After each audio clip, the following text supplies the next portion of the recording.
As economists fear a recession is just around the corner, Treasury Secretary Janet Yellen told Meet the Press that much of the economy is healthy and argued that 2 consecutive quarters of falling GDP is not the definition of a recession. This despite it frequently being used as one of the most common definitions of a recession. And joining us now is Amber Athey, Washington editor at the Spectator and host of the Unfit to Print podcast. Amber, welcome back. Always great to see you.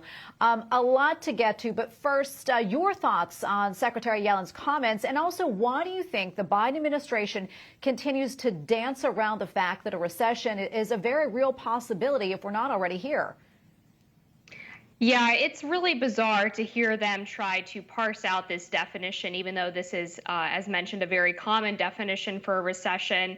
It seems like they're trying to play a semantics game by ignoring reality. And they did the same thing when the inflation crisis first started. You heard Karine Jean-Pierre up at the briefing room podium talking about how we are in the midst of some historic economic growth. So the Biden administration is trying to preserve the appearance that there's a good economy heading into the midterm elections. But this is at the risk of the American people's financial health, because people need to have the knowledge available to them to be able to plan for these types of emergencies. And when the White House is lying to them by telling them that we're not heading into a recession or in one already, people are not able to use those necessary financial tools that they might need to prepare their family for this outcome.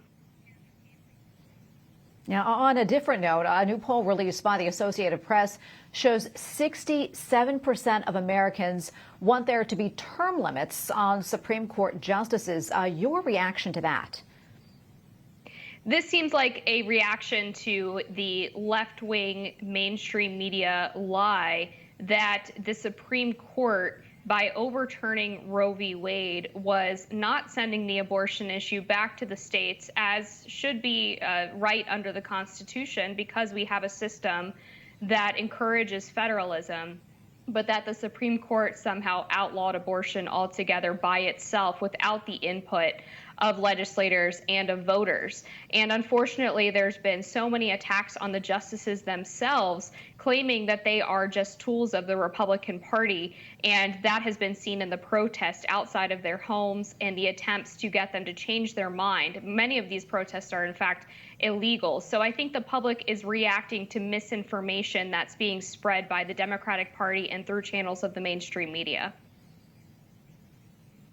Amber, something else I want to talk about. Medical students at the University of Michigan, they walked out, some of them walked out of their white coat ceremony as a protest of the pro-life keynote speaker. I want to get your reaction to that, and also what it potentially signals for the future of the medical profession.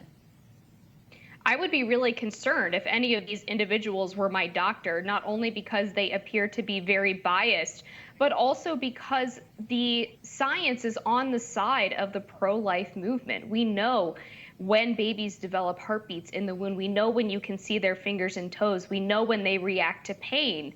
And so the idea that someone who is graduating from medical school would be willfully ignorant of those facts and still promote abortions for reasons of convenience is really flabbergasting to me.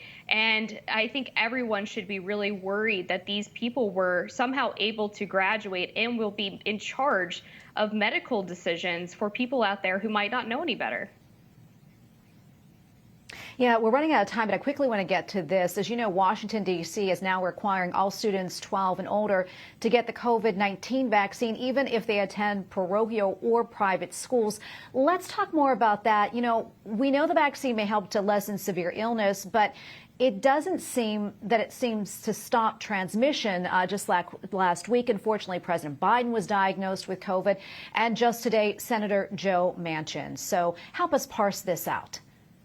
It should be a personal choice, because if the vaccine does lessen symptoms, then every individual should be able to decide whether or not they want to risk any potential side effects from the vaccine and in return get that benefit of having the lesser symptoms. However, if it doesn't prevent transmission to other people, then that is not a public health question. That is a personal health question. And we know, based on the science that has come out to date, that young children and teenagers, particularly ones who don't have any other immunocompromised conditions, don't really need a vaccine because their immune systems are strong enough. They're not in that high-risk category where they would be having major or deadly symptoms from COVID. So that should be a discussion that parents should be able to have with their physicians. It should not be forced on them by any government or any school. And we're going to leave it right there. Amber, thank you so much, as always, for your time and analysis. Always appreciate it.